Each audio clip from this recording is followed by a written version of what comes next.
An original. From Story Studio Network.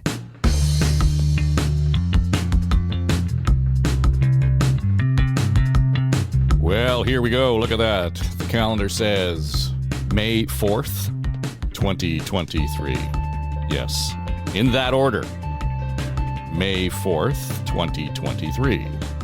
I know all you Star Wars geeks think it's all about you. May the 4th be with you. Seriously, it's Dave Brubeck Day. Yes. Dave Brubeck Day. It's 0504. If you know, you know. And if you don't know, I'll put an explanation in the show notes. Dave Brubeck Day. There you go. Well, okay, lots to talk about today. And by the way, yesterday, in case you missed it, talked to Lisa Raitt, former Harper cabinet minister. We got into a rather spirited discussion about what's going on Parliament Hill around the debate on Chinese and foreign interference in our elections and in our actual governance of this country. And at the center of it was the latest issue around Michael Chong. He is the Conservative MP who has learned through reporting from the Globe and Mail that he and his family had been targets of threats by Chinese agencies, and that, in fact, the diplomat who was at the center of that apparently still working here in Canada. And there is a leaked memo. Oh, God, not another leaked memo. Yes, a leaked memo that the Globe has got. And it suggests that CSIS at least knew about this. And it's pretty hard to believe, according to Lisa Raitt, and she would know, having sat around the cabinet table, that a cabinet minister involved in that file wouldn't have been informed, at least, if not the prime minister. The question is, and it's a good one, and has nothing to do with political stripe, is why? Why would the MP not have been informed? Lisa has her own anecdote around this, and it's really intriguing. So I would encourage you, if you haven't listened to the episode from yesterday with her, go back and listen. And she walks through how this affected her personally while she was in government and while she was on the opposition benches. Yeah. There's no excuse for not telling the MP that this was going on. And then today I heard Kevin Vuong saying that he had been approached by CSIS and told that he had been targeted as well prior to the 2021 election. By way of backstory, Kevin Vuong ended up having to, he was kicked out of the Liberal Party mere days before the election because it was revealed mere days before the election that he had been charged with sexual assault. Those charges were withdrawn. They weren't even dismissed. Not even like they went to court. They were withdrawn. And he is suggesting that, based on his conversations with CSIS, that particular activity was prompted by Chinese agencies. That it happened 2 years before the election, but only came up 4 days before the election. There's more to be told here. So I wanted to get into that in depth. I've reached out to Kevin. We're going to have a conversation tomorrow morning, Friday. I know we don't normally publish on Fridays, but this is an important part of the conversation to have. So we're going to get into that. We'll have a little bit of now and next extra for you. With all of that said, we do want to kind of get into this idea of our feed drop on Thursdays, and so we're going to continue with that. And in this case, we are talking about the first show that Aaron and I launched at Story Studio Network, and that was back in July of 2021. But the idea of Story Studio Network, of course, started in April of 2021. So we've been at this now for just over 2 years. And the first show that we produced was called The Next Normal. And the whole idea of it was just to have this round table discussion to create this swirl of big thinking around the hows and the whys of how we were going to respond to COVID, and not just in the short term. What were the lessons learned? Can we, in fact, build back better? There are opportunities. There were opportunities that happened as a result of our experience in COVID. So we gathered the troops around the table, and we were thrilled to have Sarah Thorne from Decision Partners. We also had Ujwal Arkulgud. He was the CEO and founder of Motive Base, cultural anthropologist at the table. Dave Hardy, an urban planner from Hardy Stevenson and Associates. And Lisa Taylor. Lisa is the president of Challenge Factory. And Challenge Factory is dealing specifically with the world of work. And think about how our world of work has changed and how the future of work is being reshaped every time we start a new workday. And what is the beginning of the workday anyway? And where is the workday sort of live now? What are the implications of that for employees, employers? What are the opportunities? So in this episode of The Next Normal, we get to Lisa Taylor leading the conversation on the future of work in this COVID era.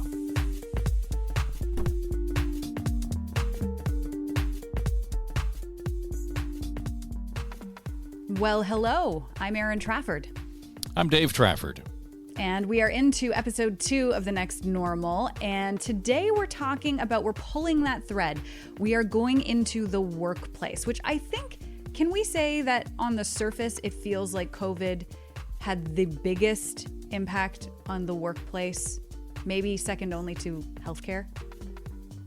Well, even that qualifies in the workplace setting, right? Right. It just is the way we have delivered healthcare, the way we have reorganized healthcare is extreme in some cases, but it did really reflect the whole focus on the future of work, how we are going to deliver productivity in the workplace, and those are really big issues that, we talked in the last episode about meaning. I mean, think about how the meaning of work has changed to, Ujwal Arkulgud. He is our cultural anthropologist on the show. And just to think about how the meaning of work has changed, not just the future of work. So I think you're right, because it affected everything. Look at your house, right? You, Dan, working from home, the kids are in the house, the pets are in the house. All of a sudden, that's a completely different definition of work and workspace. And what it means to be productive and what it means to use your time, which I think is also sort of the underlying themes that we're going to get into in this episode today. I mean, when you go from being in a dynamic office environment to all of a sudden having no separation between your breakfast table and your desk and your children's play space, that is going to cause all of these questions to bubble up about what does it mean to do work?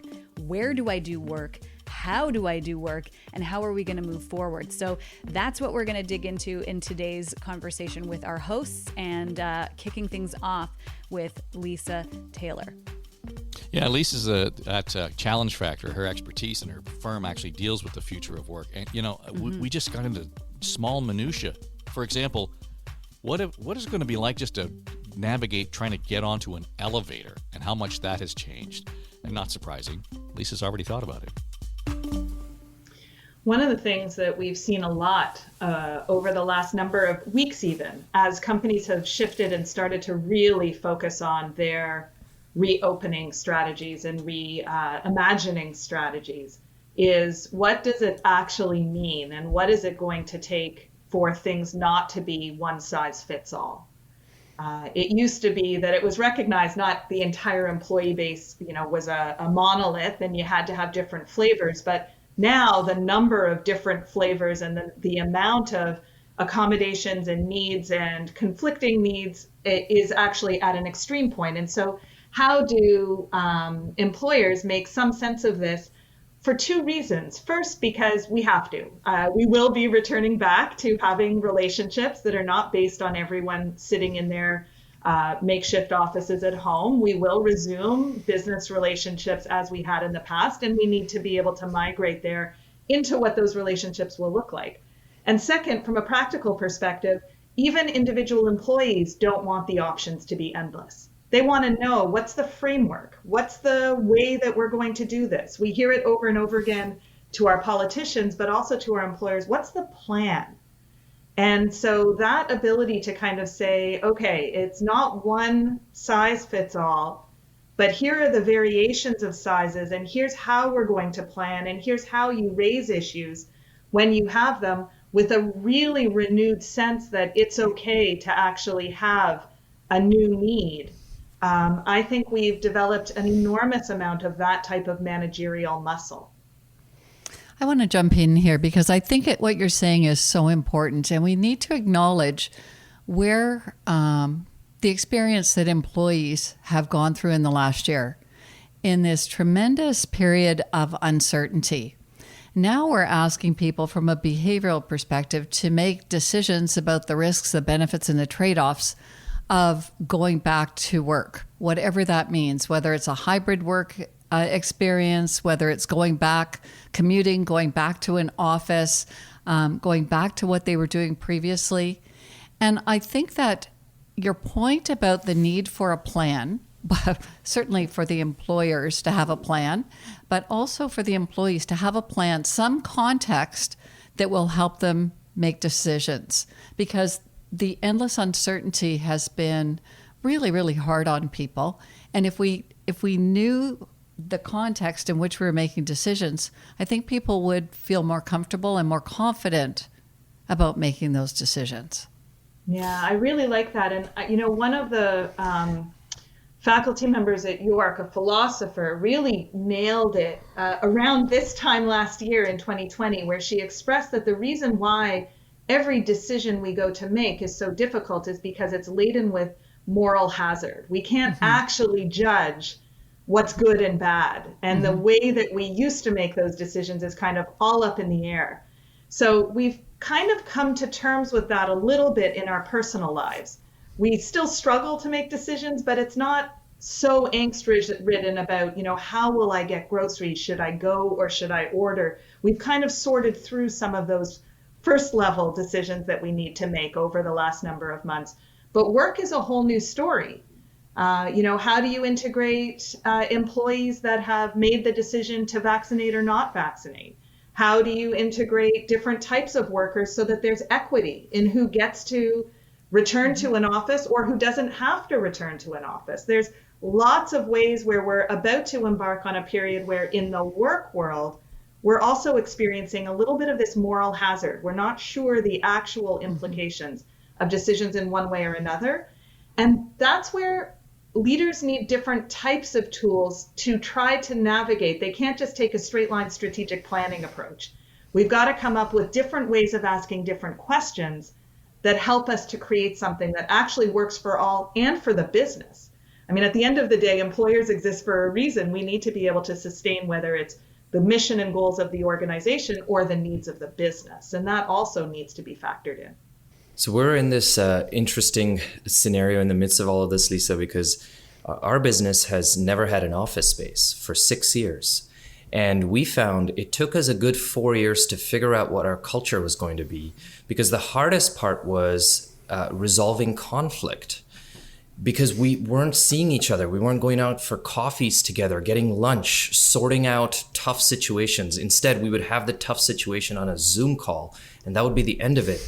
And this is just one example among so many, but it took us a good 4 or 5 years. We're still figuring it out. But the benefit for us is that half of our employee base has been with us since pretty much day one, and now they've settled into a culture that the other half is slowly learning. But one of the questions I guess I have for you also is, there's so much talk about all the new things, all the supposedly positive things that will come out of working from home, more flexible hours, time with our children, blah, blah, blah. There's not a lot of talk about all the challenges that we're going to have to deal with. For example, and this is a negative example, but still important, how do you judge harassment in the workplace? Whatever kind of harassment that would be. You need new policies. You need the legal framework to understand that. I'm just curious to hear your thoughts on that.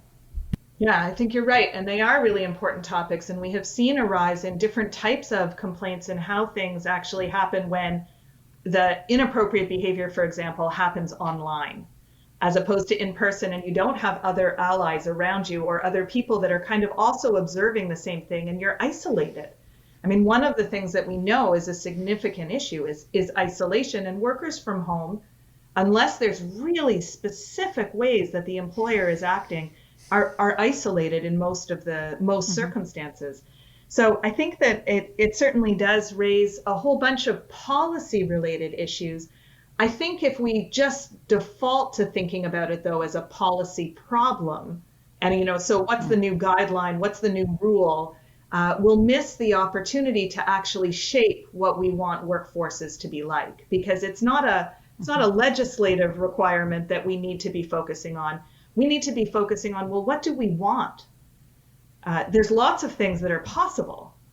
We can do things in all kinds of different ways, but as the employee, as the frontline manager who's on the crux of the really pointy end issues, as the executive, like, what do we actually want for this world of work? And what do we want it to look like, when our children and our grandchildren are going to work? What will work look like then? Sometimes it's much easier for us to actually be able to articulate what we want now if we think about it by saying, if we're successful in evolving the world of work, what does it look like for our grandchildren? Mm-hmm. So I'd love to hear what all of you have to say about that. What do you think our grandchildren should have as their workplace environment? Well, Dave Hardy, the whole idea is that we get into a situation where you are, professionally, you're doing exactly what Lisa is suggesting we all need to do, because the planning that you do is generational. So as you hear this conversation unfold, how does this inform now a new view or a new approach to urban planning? Yeah, it's we've had to significantly rethink. Planners think in 25 and 40-year chunks. And if you've been a planner as long as I have, what you planned when you're in your 20s, you can actually see it happening right now. It's a bit boring, but that's what we do. we kind of think accountants are pretty exciting people. But I'm thinking, like, what does a new house look like where there's homework? Do you build in a small school space? Do you build in a specific workspace to a new house? Do you have, along with your thermometer or your thermostat on your wall, do you have a virus monitor on your wall too? That's technology that's around today, but there's no standards for that. We don't require that. I'm also, as a planner, try to look at the full demographics and full characterization of work. There are a lot of professions and jobs that have never stopped working. They've had to adapt. I'm thinking skilled laborers, bankers, retail, service sector. They don't work from home, but it's interesting. We have a lot to learn, I think, from them. I know the skilled trades, the plumbers won't work at the same time as the electricians, the same time as the carpenters. So the way they keep clusters together, health clusters, is they work at different points, and that's all new and it's negotiated. We see retail and service. They've built these containment units kind of around them, a Lexan sort of glass, but they've upped the sanitation, and that's how they do their work. So they're not working from home. But do we have more to learn from what we're seeing from all the other occupations out there? I think a big challenge that I'd like to just throw out there is that people like Dave and Lisa are looking far out to work in the future, communities in the future, urban settings in the future. But I think where a lot of people are right now, employees, is trying to figure out how we're going to get through the fall. They're not looking at a 5, 10, or 20-year horizon. They're looking at how are we going to get through September to December. Yeah, what are we going to have gonna, Christmas dinner together, right? I mean, are we going to, how are we going to make the adjustments we need to make? And I think that we need to acknowledge and validate those. That all the little mini decisions that people are going to have to make, some of them will be more major decisions, but how are we going to navigate the next few months and do it in a way that we feel confident and comfortable and safe? And I think that, one of the things that we're very concerned about from a public health point of view is flu season coming up. Mm-hmm. Okay? Like, we can't just sort of say, well, geez, let's get through the summer, and if we could just get everybody vaccinated, we can put this thing behind us and go back to where we were. We can't. And I think that navigating all of the things that are coming up in the next few months means that, Lisa, in your world, the world of work is going to have to be constantly acknowledging that we're taking little baby steps on this path. We can't just go from where we're at today to the next place. I was quite stunned. Yesterday, I actually heard 3 CEOs, 2 in the States and 1 in Canada, say that they expected to have all their employees back in the office by September 1st. And I just went, oh, wow.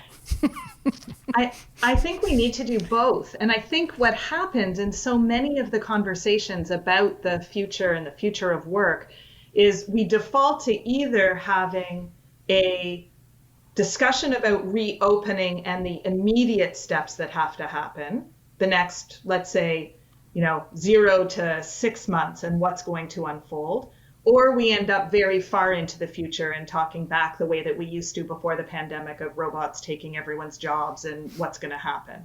And I think that we need to have both conversations at the same time.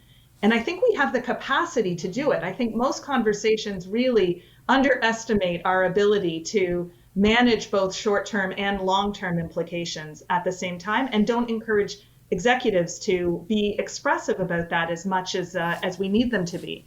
So, for example, I don't think there is anything about the last 15 months and even going into the future for the next 6 to 12 months that should be held up as the example or the experiment that is then going to give us a guide in the future. Mm-hmm. I mean, we're navigating a crisis. In the middle of a crisis, you don't start to do a whole bunch of other uncontrolled experiments and then use that as if it's been running in normal times and that's what you can make decisions on.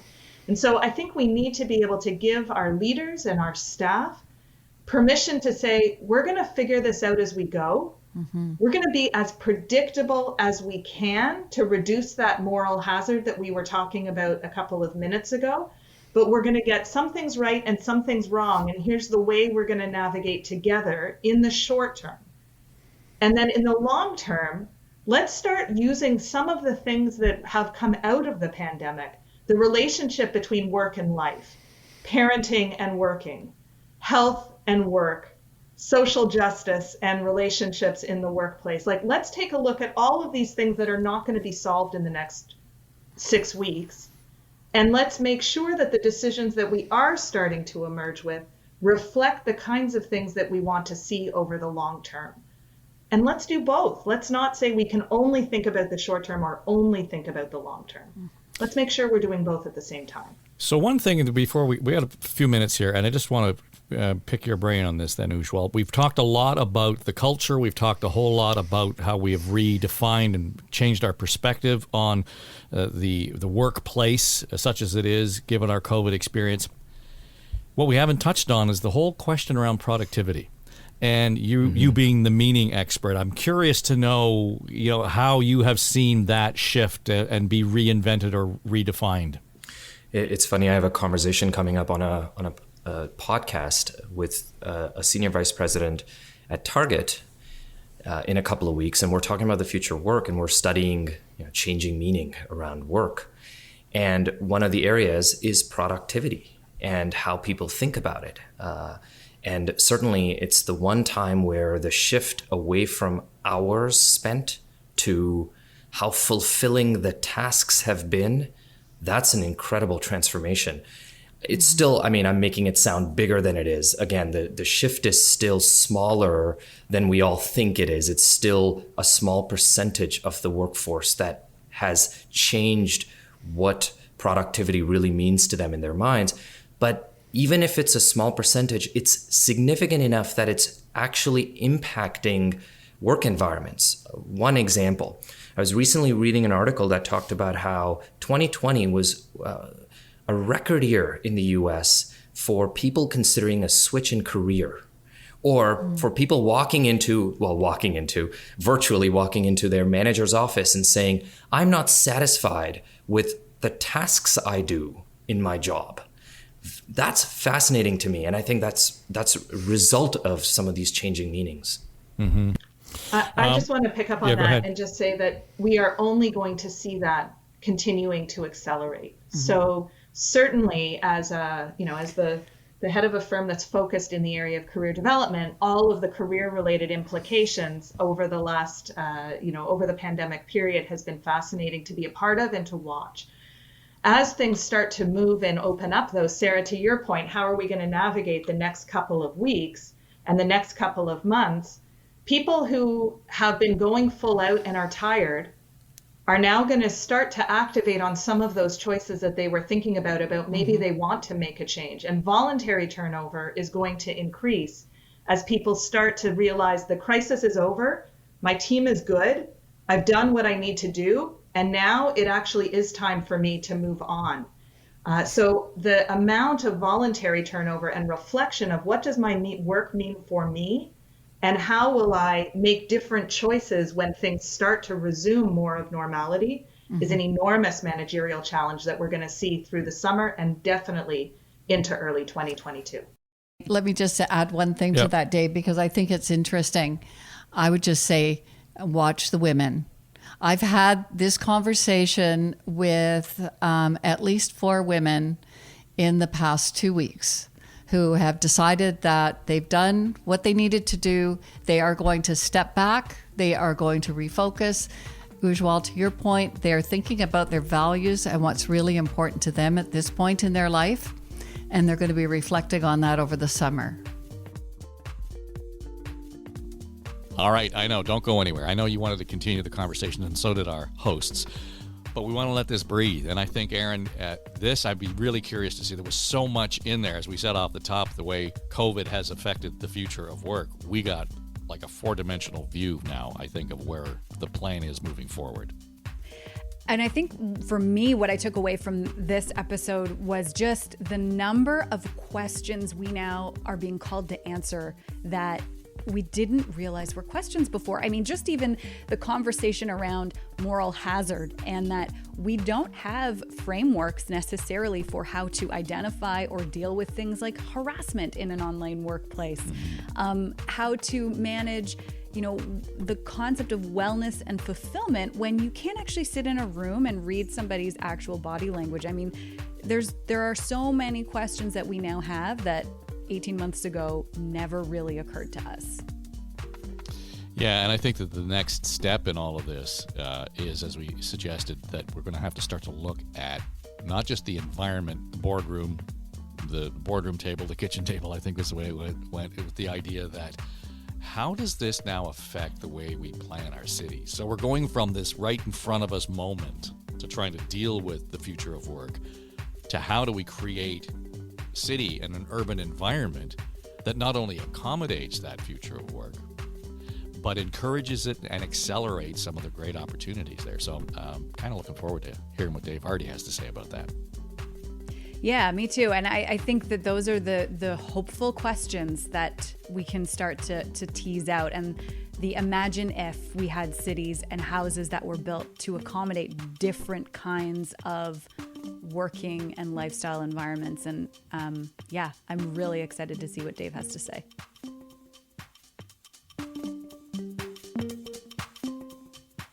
The Next Normal is sponsored by Challenge Factory, shaping the future of work. By Decision Partners. Our world is a better place when we make better decisions. By Motive Base, decoding implicit meaning behind what people talk about. And by Hardy Stevenson and Associates, planning the cities of the future. Comments, questions, or ideas for our hosts? Feel free to drop us an email at hello@storystudionetwork.com. This series is produced for the Story Studio Network by Eye Contact Productions. This is SSN.